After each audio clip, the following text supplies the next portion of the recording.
bounds.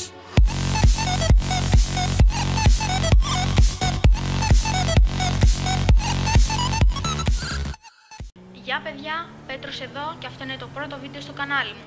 Σε αυτό το βίντεο θα σας πω μερικά πράγματα που πρέπει να ξέρετε για το κανάλι. Αρχικά, ό,τι παιχνίδι παίζω θα είναι στο PS4. Τα παιχνίδια που θα παίζω θα είναι το GTA 5, το Minecraft, το PES 16, το FIFA 17 αλλά και το NBA 2K16. Και κάτι τελευταίο, ότι τα βίντεο θα είναι κάπου στα 10 με 15 λεπτά, αλλά μερικά βίντεο μπορεί και να βγαίνουν πάνω από 20 λεπτά. Αυτά λοιπόν, τα λέμε στο επόμενο βίντεο. Bye!